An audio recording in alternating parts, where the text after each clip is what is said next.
What are the different kinds of autism intervention? Autism intervention generally falls into one of two categories, educational or medical.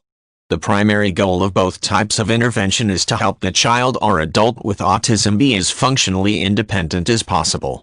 Educational interventions may include applied behavior analysis or ABA, pivotal response therapy, speech and language therapy, occupational therapy with a particular focus on sensory integration, physical therapy, and other approaches. Common medical interventions may include the use of antidepressants and other drugs to moderate behaviors. The use of dietary supplements, elimination diets, and chelation are alternative, and sometimes controversial, autism interventions. Applied behavior analysis is an educational autism intervention in which the person with autism is taught a specific skill or behavior. ABA teaches letter identification or can be used to teach alternatives to self-injurious behaviors, or other similar tasks, by means of very structured teaching methods and systematic rewards.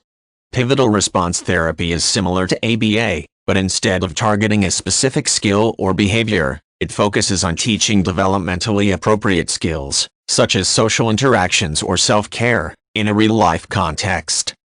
Speech and language therapy targets social skills, including initiating a conversation, and practical skills such as using the phone to order pizza.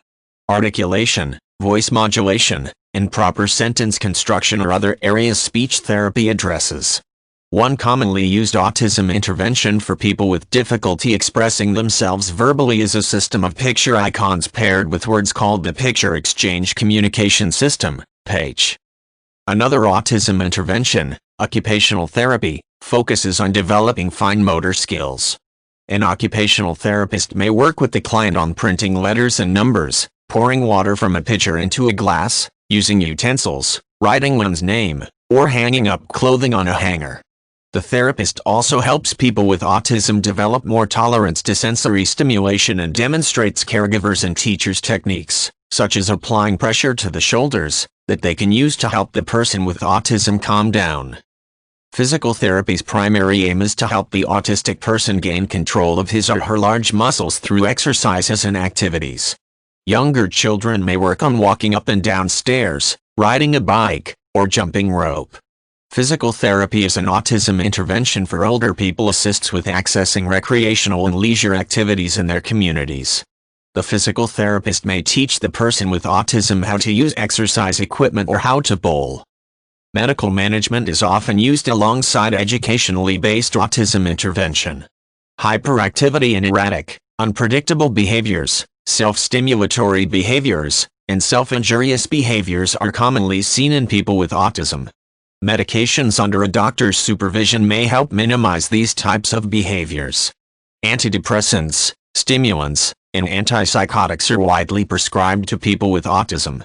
It can be difficult, however, to arrive at the proper dosage because people with autism often respond differently to drugs than non-autistic people.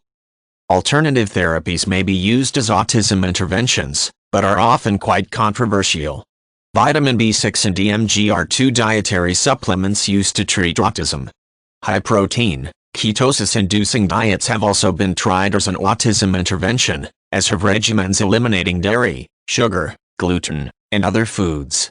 Perhaps the most controversial autism intervention is chelation therapy, in which heavy metals, specifically mercury in the case of autism, are flushed from the system via intravenous administration of chelating agents.